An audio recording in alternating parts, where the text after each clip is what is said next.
క్రీస్తునందు మీకు శుభోదయం. క్రీస్తును నిజంగా ఎరిగిన వారందరూ కూడా బహు వివేకవంతులు. ఈ సంగతి నేను చెప్పడం కాదు కానీ పరిశుద్ధ గ్రంథమే చెప్పుచున్నది. అపోస్తులైన పౌలు తెస్సలోనికలకు రాసిన మొదటి పత్రిక 5వ అధ్యాయం 4వ వచనం ఇలాగంటున్నాడు, సహోదరులారా, ఆ దినము దొంగ వలె మీ మీదకి వచ్చుటకు మీరు చీకటిలో ఉన్నవారు కారు. ఈ వాక్యము చదవగానే మనకి సునాయాసంగానే అర్థమైపోతుంటుంది. దేవుని నమ్ముకున్న ప్రజలందరూ కూడా లోకము కంటే చాలా వివేకవంతులు. అంటే వాళ్ళు పగటి సంబంధులు కాబట్టి వాళ్ళు అన్నీ స్పష్టంగా చూడగలుగుతారు. మంచికి చెడుకి భేదమును చెప్పగలుగుతారు. నీతికి దుర్నీతికి భేదమును చెప్పగలుగుతారు. మంచి ప్రదేశములకు చెడు ప్రదేశములకు భేదమును చూపగలుగుతారు. మంచి సహవాసము చెడు సహవాసమునకు భేదమును చూపగలుగుతారు. అంతేకాదు, ఇలా భేదమును చూపుచున్న ప్రతిసారి కూడా ఆ ప్రకారంగా వాళ్ళు జీవిస్తూ క్రీస్తు యొక్క విలువలను ఆచరణలో పెడుతూ ఉంటారు. అందుకే పౌలు ఇక్కడ క్రైస్తవుని ఉద్దేశించి అంటున్నాడు, ఆ దినము దొంగ వలె మీ మీదకి వచ్చుటకు మీరు చీకటిలో ఉన్నవారు కారు అంటున్నాడు. యేసుక్రీస్తుని బట్టి మనము పాపము నుండి విడుదల పొంది జీవములోకి వచ్చాం కాబట్టి మనకు అనేక సంగతులు అవగతమవుతున్నాయి. ఎప్పుడైతే వాక్యములోను దేవుని యొక్క సన్నిధిలో అంటే ప్రార్థనాపూర్వకంగా మనం కొనసాగుతున్నామో మన జ్ఞాన విశ్వాసంలో అంతకంతకు వృద్ధి చెందుతూ ఉంటాయి. అలాంటి పరిస్థితుల్లో మనకున్నంత వివేకము ఇంకెవరికీ ఉండదు. మనము తీసుకునే నిర్ణయాల వెనుక దేవుని యొక్క జ్ఞానం ఉంటుంది. మనము చేసే పనుల వెనుక దేవుని యొక్క ఆలోచన ఉంటుంది. మనం ఎటువంటి వారమో తెలుసుకుంటకు ప్రత్యేకంగా మనకెవరూ చెప్పక్కర్లేదు. ఈ వాక్యము చదివినప్పుడు మనకేమర్థమవుతుందంటే మనము మనల్ని పరీక్షించుకోగలము. మనము చేయుచున్న వాటిని బట్టి, మాట్లాడుచున్న వాటిని బట్టి, మనము చేస్తున్న సహవాసమును బట్టి మనము చీకటిలో ఉన్నవారమా వెలుగులో ఉన్నవారమా అన్న సంగతి మనకు అర్థమైపోతుంటుంది. మరి ముఖ్యంగా యేసుక్రీస్తు యొక్క దినము విషయంలో అంటే ఆయన రెండో రాకడ విషయంలో మనము చాలా మెలకువగాను బహు జ్ఞానము కలిగిన వారముగా జీవిస్తున్నామని అర్థము. అందుకే ఇక్కడ అంటున్నాడు, ఆ దినము దొంగ వలె మీ మీదకు వచ్చుటకు అంటున్నాడు. అంటే ఇప్పుడు మనము ఒకవేళ చీకటిలో జీవించున్నట్లయితే ఆ దినముకు మనము సిద్ధపడి ఉండం. కానీ క్రైస్తవులుగా మనం వెలుగు సంబంధులుగా జీవిస్తున్నప్పుడు ఆ దినమునకు ఇప్పుడే మనం సిద్ధపడి ఉన్నాం. కాబట్టి ప్రభు రాకడలో మనము హఠాత్తుగా మన మీద ఏదో పడినట్టుగా మనం భావించాల్సిన అవసరం ఉండదు. మనము ఆయన రాకడను సంతోషముగా స్వీకరిస్తాం. ఇంకా చెప్పాలంటే ఉత్సాహంతో మనము మన ప్రభువుతో ఉండటానికి సిద్ధపడిపోయి ఉంటాం.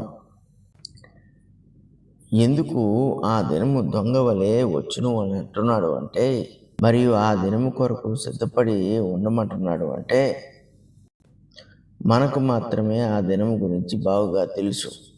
యేసు ప్రభు ఏ సమయంలో వస్తాడనేది ఎవరికి తెలియకపోయినప్పటికీ కూడా ఆ దినము విషయంలో పరిపూర్ణ జ్ఞానము కలిగిన వారం కాబట్టి ఈ దినము కూడా ఆ దినము కొరకు ఎదురు చూస్తున్న వారంగా మనం జీవిస్తూ ఉంటాం. ఇలా జీవిస్తున్నప్పుడు మన యొక్క దృష్టి అంతా కూడా ప్రభు పైనే ఉంటుంది తప్ప మరి దేనిపైన ఉండడానికి అవకాశం ఉండదు. చీకటిలో ఉన్న వారందరూ కూడా ఈ లోక సంబంధులుగా జీవిస్తూ ఉంటారు.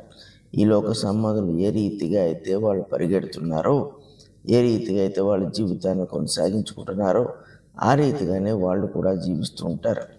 ఈ లోకంలో జీవించడమే వాళ్ళ యొక్క ప్రధాన ధ్యేయం.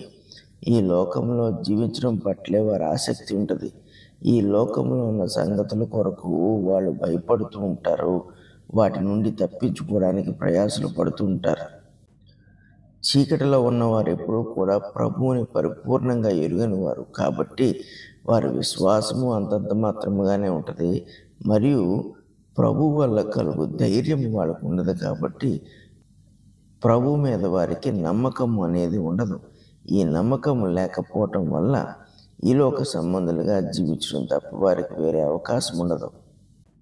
చీకటిలో జీవించుచున్న వారందరూ కూడా, అంటే ఏదో ఒక పాపంలో చిక్కుకుపోయిన వారందరూ కూడా, లేక ఇంకా నువ్వు పరిపూర్ణంగా పాపముల నుండి విడుదల పొందలేని వారందరూ కూడా జీవితంలో మంచి నిర్ణయాలు తీసుకోలేరు.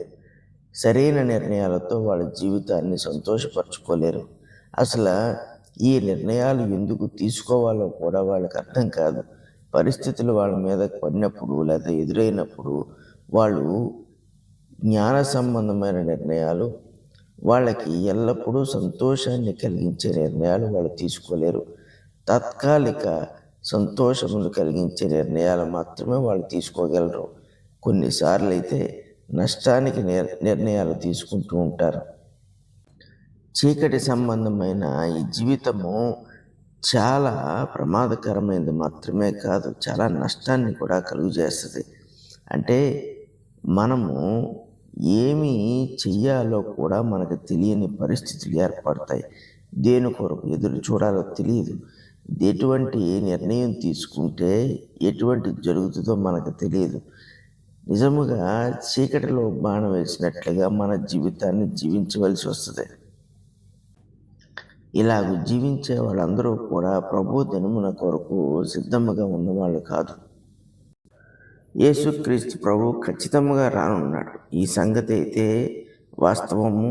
క్రైస్తవులు అనబడిన ప్రతి వాడు కూడా అంగీకరించవలసిన విషయమే. అయితే ఆయన మనకు చెప్పి రాడు, చెప్పకుండానే వస్తున్నాడు. దీనికి కారణం ఏంటో కూడా మనం అర్థం చేసుకోలేనిది ఏమీ కాదు. మనము ఆయన ఎదుట ఎల్లప్పుడూ కూడా నమ్మకంగా జీవించవలసిన వాళ్ళం. మనుషులను తమ పాపములోనే పట్టుకొనుటకు యేసుప్రభు తిరిగి వస్తాడు. అయితే ఆ సమయంలో మనము మన పాపములకు అతీతముగా జీవించుచున్న వారంగా ఉండాలి.